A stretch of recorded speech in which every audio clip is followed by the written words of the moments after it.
साथियों, आज से 10 साल पहले तक नॉर्थ ईस्ट के बारे में केवल लुक ईस्ट की पॉलिसी होती थी।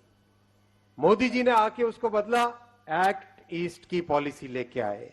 एक्ट ईस्ट की पॉलिसी में नॉर्थ ईस्ट में हर तरह की connectivity, railway connectivity, highway connectivity, telecom connectivity, power sector, हर एक में बहुत बड़े जो परिवर्तन आए, ट्रांसफॉर्मेटिव चेंज आए। साथियों, अगर सिर्फ रेलवे की बात करें, 2014 से पहले अष्टलक्ष्मी के इस विराट प्रदेश में, दुर्गम क्षेत्र में, इतने सुंदर नेचुरल परिवेश में रेलवे के डेवलपमेंट के लिए क्या मिलता था? केवल 2100 करोड़ मिलता था साल का।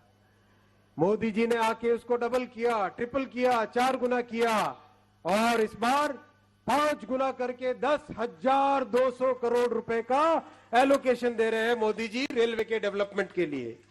और उसका परिणाम जमीन पे दिख रहा है। पिछले 9 वर्षों में 1618 किलोमीटर के नए रेलवे ट्रैक बनाए मोदी जी ने नॉर्थ ईस्ट में। 122 किलोमीटर लंबी तो सिर्फ टनल्स है। इतना मुश्किल काम ये कोई अगर कर सकता है तो मोदी जी का संकल्प, उस संकल्प से ही नॉर्थ ईस्ट का बड़ा परिवर्तन हो रहा है। साथियों, 452 फ्लाईओवर्स, अंडरपासेस, 59 स्टेशन को वर्ल्ड क्लास बनाया जा रहा है। और जो गुवाहाटी का स्टेशन है जिसपे हम सब बैठे हैं, मैं माननीय मुख्यमंत्री जी को धन्यवाद दूंगा कि आपने जो सेकंड एंट्री की तरफ जो प्रॉब्लम थी एक्सेस की, वो दूर की। उस दूर करने के कारण अब इस स्टेशन को जैसे जापान में स्टेशन होते हैं वैसा मोदी जी ने गाइड किया है, वैसा मोदी जी ने संकल्प लिया है। गुवाहाटी के स्टेशन को जैसे जापान में स्टेशन होते हैं वैसा स्टेशन बनाएंगे, वर्ल्ड क्लास रेलवे स्टेशन। ये साथियों, ये विजन है रेलवे के। कुल मिला के 77,000 करोड़ रुपीस के इन्वेस्टमेंट नॉर्थ ईस्ट स्टेट्स में हो रहे हैं। टूरिज्म के लिए विस्टाडोम कोच, टूरिज्म के लिए भारत गौरव ट्रेन, एक तरीके से रेलवे, हाईवे, पावर सेक्टर, हर एक सेक्टर में प्रधानमंत्री जी नॉर्थ ईस्ट के लिए पूरा ट्रांसफॉर्मेटिव चेंज कर रहे हैं। टेलीकॉम की अगर बात करें तो आज से 10 साल पहले मात्र 20,000 टावर थे। टावर यानी बीटीएस अगर हम कहें एक एक टावर पे, तो मात्र 20,000 थे। 5 गुना बढ़ के पिछले 9 वर्षों में 1 लाख बीटीएस हो गए हैं। ये मोदी जी ने और भी कहा है, प्रधानमंत्री जी ने कहा है कि कोई भी गांव 4G 5G कनेक्टिविटी से छूटा न रहे। Each and every village should get good high quality 4G 5G connectivity. और उसके लिए 11,200 गांवों में कनेक्टिविटी लाने के लिए प्रधानमंत्री जी ने 8,600 करोड़ रुपए का फंड एलोकेट किया है। तेजी से काम चल रहा है। माननीय मुख्यमंत्री जी को धन्यवाद देना चाहूंगा। जहां जहां जमीन की प्रॉब्लम थी आपने सॉल्व की टावर के लिए। साथियों, एक और जो बहुत ही लाइफ चेंजिंग जो इंटरवेंशन प्रधानमंत्री जी ने किया, पोस्ट के माध्यम से डाक निर्यात केंद्र खोले। इस डाक निर्यात केंद्र से कल पोस्ट ऑफिस में रिव्यू चल रहा था, इतनी खुशी हुई जान के, गोलाघाट के पास के गांव से एक हमारे असम के क्राफ्ट्समैन आज साउथ कोरिया, कनाडा और अमेरिका तक एक्सपोर्ट कर रहे हैं। ये पीएम साहब का विजन है कि छोटे से छोटे गांव को भी दुनिया के बड़े बड़े देशों के साथ प्रधानमंत्री जी जोड़ देते हैं। इसी भावना के साथ आज मैं बहुत बहुत धन्यवाद देना चाहूंगा माननीय प्रधानमंत्री जी को। नॉर्थ ईस्ट की पहली वंदे भारत को अभी आप फ्लैग ऑफ करेंगे, आपका बहुत बहुत धन्यवाद। धन्यवाद महोदय। भारतीय रेलवे को विश्व स्तरीय परिवहन सेवा के रूप में परिवर्तित करने के लिए निष्ठापूर्वक प्रयास किए जा रहे हैं। अब मैं असम के माननीय मुख्यमंत्री डॉक्टर हिमंत बिश्व शर्मा जी से निवेदन करती हूं कि वे अपना भाषण प्रदान करें।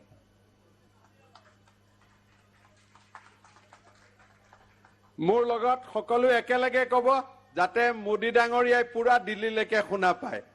भारत माता के আৰু অলপ পাৰি নেকি?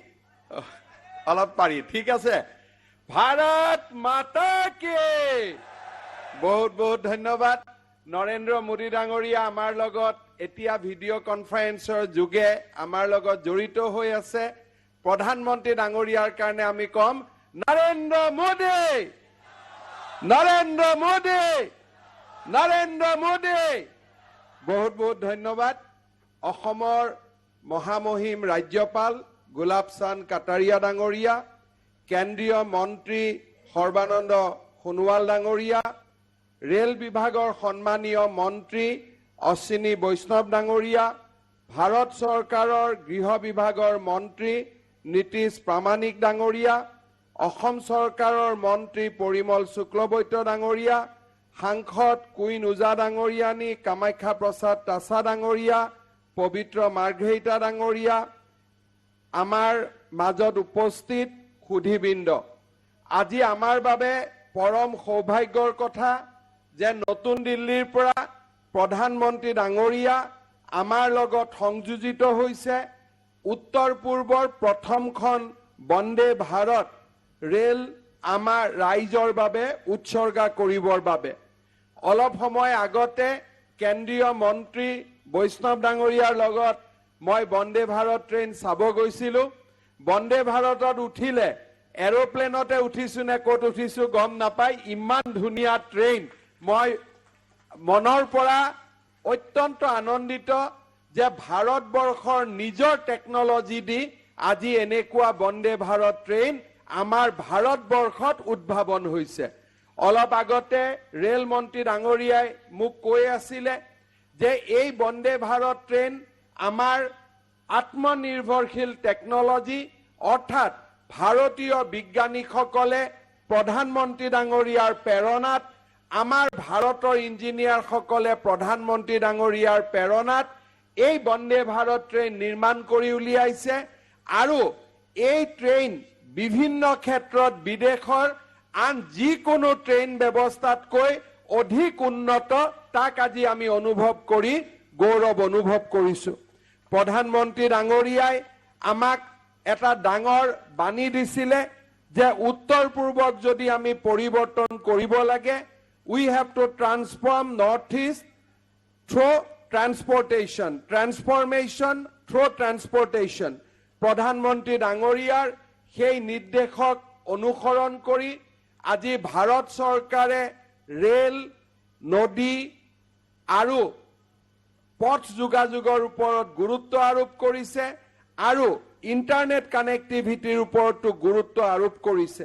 আজি আমি ইয়াতে সকলোৱে লগ হৈ আমি অনুভৱ কৰিছো যে প্ৰধানমন্ত্ৰী ডাঙৰীয়াই প্ৰায় ৭০,০০০ কোটি টকা উত্তৰ পূৰ্বৰ উন্নয়নৰ, অকল ৰেল খণ্ডৰ উন্নয়নৰ কাৰণে ব্যয় কৰিবলৈ নিৰ্দেশ দিছিলে। আৰু আজি প্ৰধানমন্ত্ৰী ডাঙৰীয়াৰ নেতৃত্বত যোৱা কেইটামান দিনত ৪৩০ কিলোমিটাৰ নতুন ৰেল লাইন সংযোজিত হৈছে, ৮৯৪ কিলোমিটাৰ মিটাৰ গজৰ পৰা ব্ৰডগজ হৈছে, ৪২৯ কিলোমিটাৰ ৰেল লাইন ডাবলিং হৈছে। ইয়াৰ লগে লগে আমাৰ মাজত আমি গৌৰৱ অনুভৱ কৰোঁ যে মাননীয় ৰেল মন্ত্ৰী ডাঙৰীয়া আৰু প্ৰধানমন্ত্ৰী ডাঙৰীয়াৰ যি ভৱিষ্য দৰ্শন, সেই ভৱিষ্য দৰ্শনৰ পথত এতিয়া আমাৰ শৰাইঘাটৰ ওপৰত দ্বিতীয়খন ৰেল দলঙৰ নিৰ্মাণৰ কাম আৰম্ভ হ'ব আৰু আমাৰ কলীয়া ভোমোৰাৰ লগতো দ্বিতীয়খন ৰেলৱে দলঙৰ কাম আৰম্ভ হ'ব। এনেবোৰ কামে আমাৰ উত্তৰ পূৰ্বক এক গৌৰৱৰ নতুন দিগন্তলৈ লৈ যাব, তাত মোৰ কোনো সন্দেহ নাই।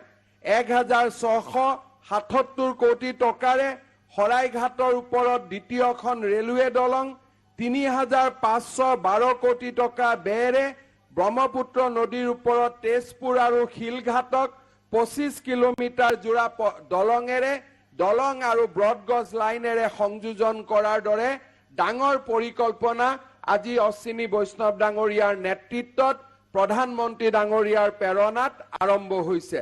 যোৱা ১৪ এপ্ৰিলত প্ৰধানমন্ত্ৰী ডাঙৰীয়াই উত্তৰ পূৰ্বক প্ৰথমখন এইমছ উপহাৰ দিছিলে। কেইদিনমান আগতে অসমত নেশ্যনেল ফৰেনচিক ছায়েন্স ইউনিভাৰ্চিটিৰো কাম আৰম্ভ হৈছে। মইতো দেখি আচৰিত হওঁ যে প্ৰত্যেক ১৫ দিনৰ মূৰে মূৰে ভাৰত চৰকাৰে অসমলৈ এটা ভাল খবৰ পঠিয়ায় আৰু তাক লৈ আমি গৌৰৱ অনুভৱ কৰো। এদিন অসমে বিচাৰিব লাগিছিল প্ৰধানমন্ত্ৰী ডাঙৰীয়াই আমি national forensic science university AIIMS আমি বিচাৰিম, সেই সাহসো আমাৰ নাছিলে। কিন্তু প্ৰধানমন্ত্ৰী ডাঙৰীয়াই যেনেকে পিতৃয়ে সন্তানৰ সকলো প্ৰয়োজনীয়তা পূৰণ কৰাৰ কাৰণে চেষ্টা কৰে, প্ৰধানমন্ত্ৰী ডাঙৰীয়াই আজি অসম আৰু উত্তৰ পূৰ্বৰ সকলো প্ৰয়োজনীয়তা পূৰণৰ বাবে কাম কৰি আহিছে। मैं प्रधानमंत्री नरेंद्र मोदी जी को मैं आभार व्यक्त करना चाहता हूं। आप 14 अप्रैल असम में आए थे, असम को एम्स दिए आपने, फिर थोड़ी दिन पहले आपका निर्देश में नेशनल फॉरेंसिक साइंस यूनिवर्सिटी का भी काम शुरू हो गया है। आज आप हमें वंदे भारत एक्सप्रेस दे रहा है और अश्विनी वैष्णव जी हमें यह भी बता रहा था कि प्राय 70,000 करोड़ रुपया लागत से उत्तर पूर्व और असम का रेलवे इंफ्रास्ट्रक्चर को डेवलप करने का काम हो रहा है। कृतज्ञ उत्तर पूर्वे सदाय प्रधानमंत्री डांगरियाक এই উন্নয়নৰ বাবে कृतज्ञ जनाब। हम पूरा कृतज्ञ उत्तर पूर्व हमेशा प्रधानमंत्री मोदी जी का आभार रहूंगा। मोदी जी को हम हमेशा स्मरण करूंगा कि स्वाधीनता का बाद अब हमें जो विकास दे रहा है वो विकास का कल्पना भी असमवासी नहीं किया था, उत्तर पूर्व ने नहीं किया था। आपने वही विकास आज हमें दे रहा है। हम इसी बात से असम वासियों का ओर से, उत्तर पूर्व वासियों का ओर से प्रधानमंत्री जी को बहुत बहुत धन्यवाद देते हुए, अश्विनी वैष्णव जी को बहुत बहुत धन्यवाद देते हुए मेरा वाणी का विराम देता हूं। मेरा साथ बोलिए, भारत माता की। बहुत बहुत धन्यवाद। माननीय मुख्यमंत्री डांगरिया तेखेतर भाषणर बारे आमी धन्यवाद जनाइछु। रेलवे वास्तव में हमारी जीवन रेखा है जो देश के आर्थिक विकास को बढ़ावा देती आ रही है। और अब आज के इस अवसर के उपलब्धियों की दर्शाती एक लघु फिल्म आपके लिए प्रस्तुत है। हमारा नॉर्थ ईस्ट भारत की अष्टलक्ष्मी। नॉर्थ ईस्ट की समृद्ध संस्कृति, प्राकृतिक सुंदरता, संसाधन और युवा प्रतिभा भारत की अमूल्य धरोहर हैं। नॉर्थ ईस्ट के लोगों के सामर्थ्य और इस क्षेत्र के तेज विकास से देश की तरक्की को लगातार बल मिल रहा है। प्रधानमंत्री नरेंद्र मोदी जी के नेतृत्व में गत 9 वर्षों में पूर्वोत्तर का चहुमुखी विकास हुआ है। कनेक्टिविटी के क्षेत्र में नॉर्थ ईस्ट का कायाकल्प इस क्षेत्र की प्रगति के प्रति सरकार की प्रतिबद्धता का प्रतिबिंब है। 9 सालों में नॉर्थ ईस्ट में रेल का भूतपूर्व विस्तार हुआ है। पिछले 9 वर्षों में इस क्षेत्र में रेल के बजट में 260% से भी अधिक की वृद्धि की गई है। आजादी के बाद लंबे समय तक उपेक्षित इलाकों में भी आज रेल सेवा पहुंची है और लोगों का जीवन सुगम बना रही है। असम सहित पूरे पूर्वोत्तर में रेल कनेक्टिविटी सहित सर्वस्पर्शी विकास पर विशेष फोकस है। दशकों तक हमारे देश में कनेक्टिविटी को बहुत सीमित दायरे में देखा गया। ये असम और नॉर्थ ईस्ट के आप लोग भली भांति जानते हैं।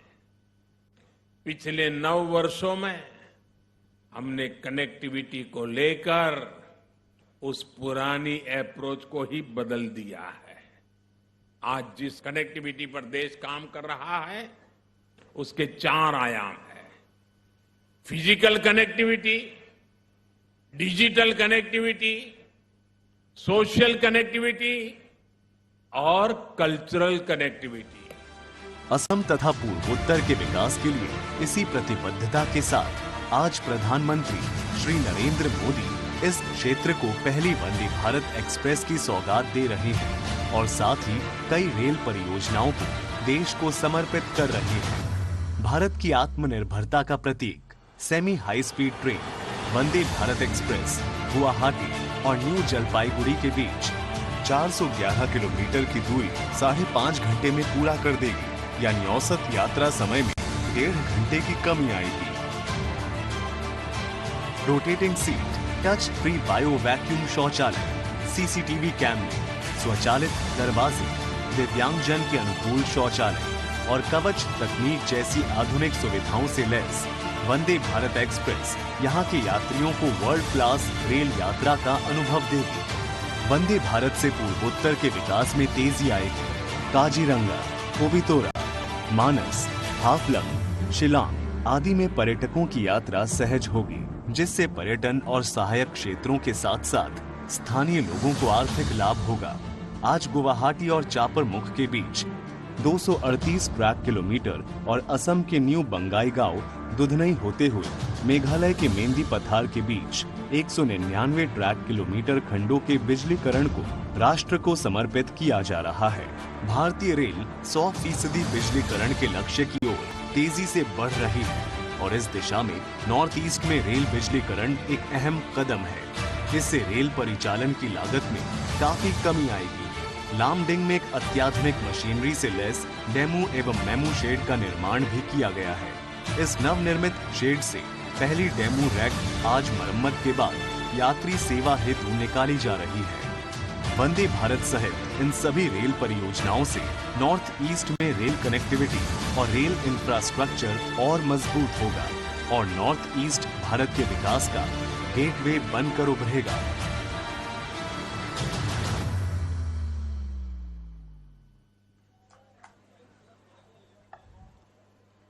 अब मैं माननीय प्रधानमंत्री जी से निवेदन करती हूं कि वे पूर्वोत्तर में विद्युतीकृत रेलखंडों न्यू बंगाईगांव, दुधनई, मेंदी पथार एवं गुवाहाटी सपरमुख का देश को समर्पित करें एवं लामडिंग में नवनिर्मित डेमू मेमू शेड का वीडियो कॉन्फ्रेंसिंग के माध्यम से बटन दबाकर उद्घाटन करें।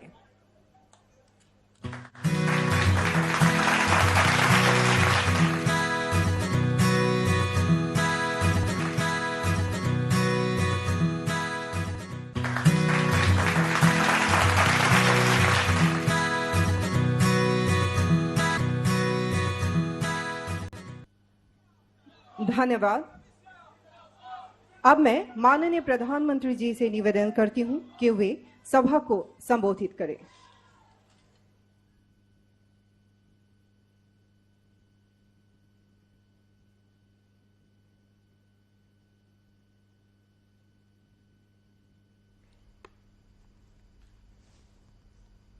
नमस्कार।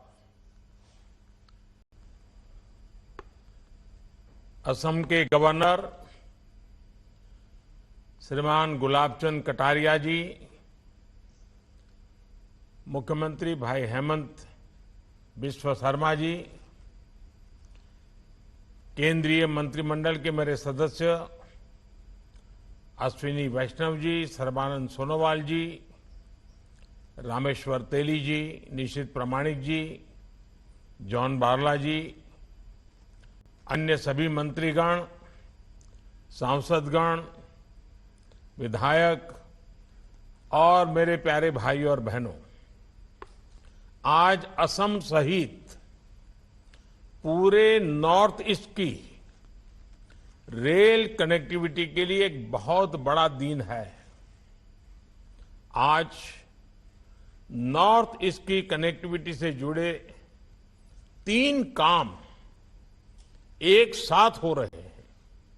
पहला, आज नॉर्थ ईस्ट को अपनी पहली made in India Vande Bharat express मिल रही है। दूसरा, ये पश्चिम बंगाल को जोड़ने वाली तीसरी वंदे भारत एक्सप्रेस है।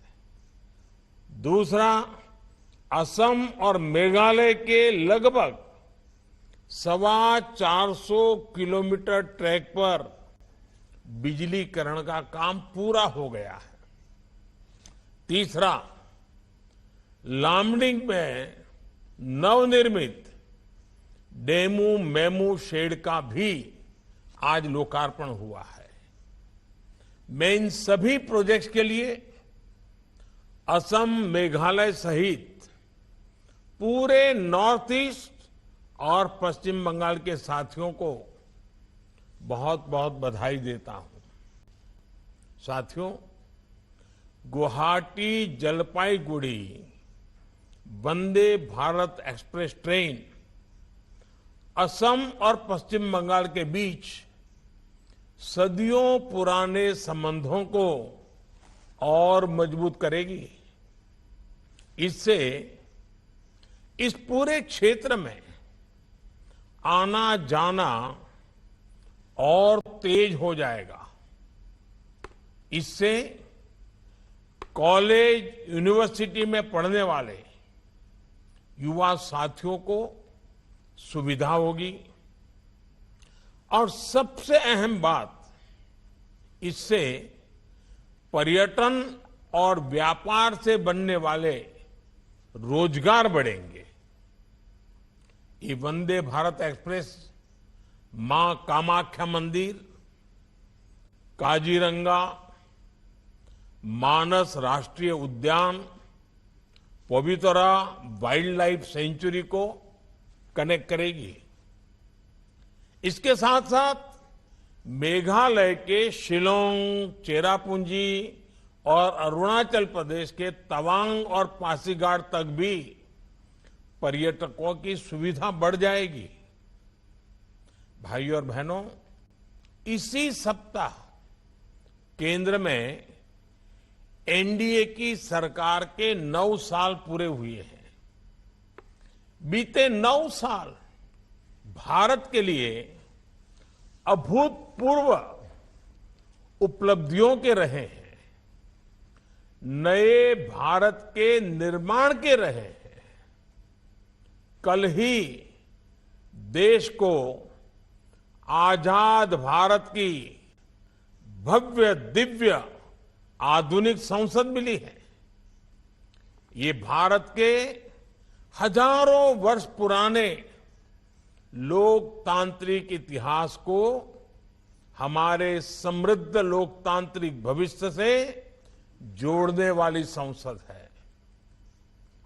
बीते 9 वर्षों की ऐसी अनेक उपलब्धियां हैं जिनके बारे में पहले कल्पना करना भी मुश्किल था।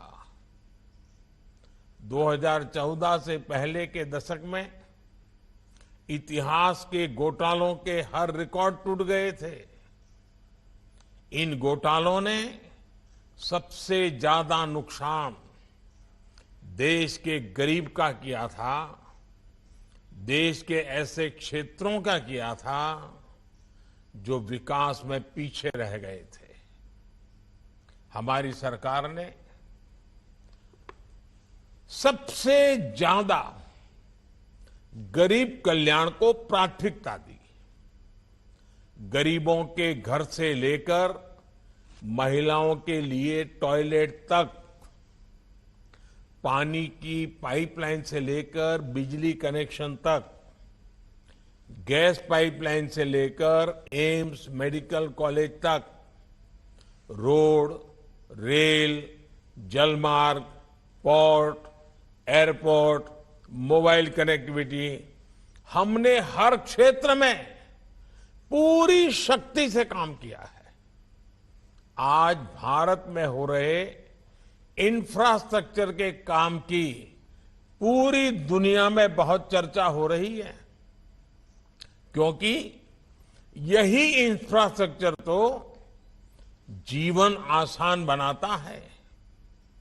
यही इंफ्रास्ट्रक्चर तो रोजगार के अवसर बनाता है।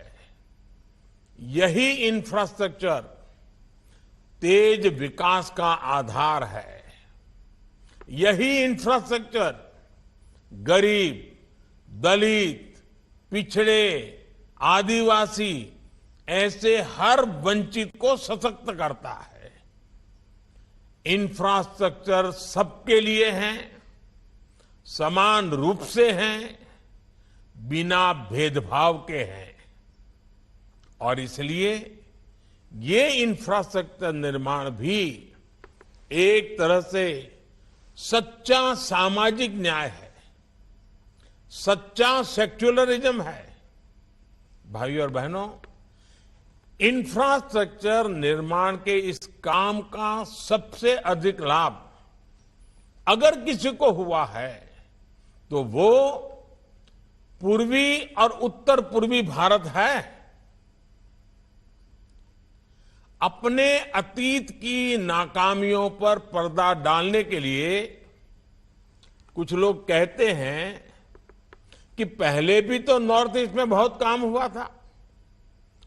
ऐसे लोगों की सच्चाई नॉर्थ ईस्ट के लोग बहुत अच्छी तरह जानते हैं। इन लोगों ने नॉर्थ ईस्ट के लोगों को मूल सुविधाओं के लिए भी दशकों तक इंतजार करवाया। इस अक्षम्य अपराध का बहुत बड़ा नुकसान नॉर्थ ईस्ट ने उठाया है। जो हजारों गांव, करोड़ों परिवार 9 साल पहले तक बिजली से वंचित थे, उनमें से बहुत बड़ी संख्या नॉर्थ ईस्ट के परिवारों की थी। टेलीफोन, मोबाइल कनेक्टिविटी से वंचित हुए बड़ी आबादी नॉर्थ ईस्ट की ही थी। अच्छे रेल, रोड, एयरपोर्ट की कनेक्टिविटी का अभाव भी सबसे अधिक नॉर्थ ईस्ट में था। भाइयों और बहनों, जब सेवा भाव से काम होता है तो कैसे बदलाव आता है, इसका साक्षी नॉर्थ ईस्ट की रेल कनेक्टिविटी है। मैं जिस स्पीड, स्केल और नियत की बात करता हूं, ये उसका भी प्रमाण है। आप कल्पना कीजिए, देश में 150 वर्ष से भी पहले पहली रेल मुंबई महानगर से चली थी। उसके 3 दशक के बाद ही असम में भी पहली रेल चल चुकी थी। गुलामी के उस कालखंड में भी असम हो, त्रिपुरा हो, पश्चिम बंगाल हो, हर क्षेत्र को रेल से जोड़ा गया था। हालांकि तब जो नियत थी वो जनहित के लिए नहीं थी। उस समय अंग्रेजों का इरादा क्या था? इस पूरे भूभाग के संसाधनों को लूटना, यहां की प्राकृतिक संपदा को लूटना। आजादी के बाद नॉर्थ ईस्ट में स्थितियां बदलनी चाहिए थी। रेलवे का विस्तार होना चाहिए था, लेकिन नॉर्थ ईस्ट के अधिकतर राज्यों को रेल से जोड़ने का काम 2024 के बाद हमें करना पड़ा। भाइयों और बहनों, आपके इस सेवक ने नॉर्थ ईस्ट के जनजीवन की संवेदना और सुविधा को सर्वोच्च प्राथमिकता दी है। देश में आया यही बदलाव बीते 9 वर्षों में सबसे बड़ा और सबसे प्रखर है, जिसे नॉर्थ ईस्ट से विशेष रूप से अनुभव किया है। पिछले 9 वर्षों में पहले की तुलना में नॉर्थ ईस्ट में रेलवे के विकास के लिए बजट भी कई गुना बढ़ाया गया है। 2014 से पहले नॉर्थ ईस्ट के लिए रेलवे का बजट औसत बजट करीब 2,500 करोड़ रुपए का होता था। 2,500 करोड़ रुपया, 2,500। इस बार नॉर्थ ईस्ट का रेल बजट 10,000 करोड़ रुपए से अधिक है,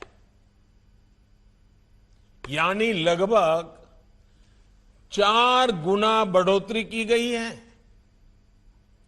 इस समय मणिपुर, मिजोरम, नागालैंड, मेघालय और सिक्किम की राजधानियों को बाकी देश से जोड़ने का काम भी तेज गति से चल रहा है। बहुत जल्द नॉर्थ ईस्ट की सभी राजधानियां ब्रॉडगेज नेटवर्क से जुड़ने वाली हैं। इन प्रोजेक्ट्स पर 1,00,000 करोड़ रुपए का खर्च किया जा रहा है। ये दिखाता है कि नॉर्थ ईस्ट की कनेक्टिविटी के लिए बीजेपी की सरकार कितनी प्रतिबद्ध है। भाई और बहनों, आज जिस स्केल के साथ, जिस स्पीड के साथ हम काम कर रहे हैं वह अभूतपूर्व है। अब नॉर्थ ईस्ट में पहले के मुकाबले 3 गुना तेजी से नई रेल लाइनें बिछाई जा रही हैं। अब नॉर्थ ईस्ट में पहले के मुकाबले 9 गुना तेजी से रेलवे लाइनों का दोहरीकरण हो रहा है। पिछले 9 वर्षों में ही नॉर्थ ईस्ट के रेल नेटवर्क का बिजलीकरण शुरू हुआ और अब 100% लक्ष्य की तरफ तेजी से बढ़ रहा है। साथियों, ऐसी ही स्पीड और स्केल के कारण आज नॉर्थ ईस्ट के अनेक क्षेत्र पहली बार रेल सेवा से जुड़ रहे हैं। नागालैंड को 100 साल के बाद अपना दूसरा रेलवे स्टेशन अब मिला है। जहां कभी नैरो गेज पर धीमी रेल चलती थी, वहां अब semi high speed Vande Bharat और तेजस एक्सप्रेस जैसी ट्रेनें चलने लगी हैं। आज नॉर्थ ईस्ट के पर्यटन को बढ़ावा देने के लिए रेलवे के विस्टा डोम कोच भी नया आकर्षण बन रहे हैं। भाइयों और बहनों, गति के साथ साथ भारतीय रेल आज दिलों को जोड़ने, समाज को जोड़ने और लोगों को अवसरों से जोड़ने का भी माध्यम बन रही है। आप देखिए, गुवाहाटी रेलवे स्टेशन पर भारत का पहला ट्रांसजेंडर टी स्टॉल खोला गया है। ये उन साथियों को सम्मान का जीवन देने का प्रयास है जिनकी समाज से बेहतर बर्ताव की अपेक्षा है। इसी प्रकार वन स्टेशन वन प्रोडक्ट इस योजना के तहत नॉर्थ ईस्ट के रेलवे स्टेशनों पर स्टॉल्स बनाए गए हैं। ये वोकल फॉर लोकल को बल दे रहे हैं। इससे हमारे स्थानीय कारीगर, कलाकार, शिल्पकार, ऐसे साथियों को नया बाजार मिला है। नॉर्थ ईस्ट के सैकड़ों स्टेशनों पर वाईफाई की सुविधा दी गई है। संवेदनशीलता और गति के इसी संगम से ही प्रगति पथ पर नॉर्थ ईस्ट आगे बढ़ेगा। विकसित भारत के निर्माण का रास्ता सशक्त होगा। एक बार फिर आप सभी को वंदे भारत और दूसरे सभी प्रोजेक्ट्स के लिए बहुत बहुत बधाई देता हूं, बहुत बहुत शुभकामनाएं देता हूं। बहुत बहुत धन्यवाद।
तो प्रधानमंत्री ने वीडियो कॉन्फ्रेंस के जरिए असम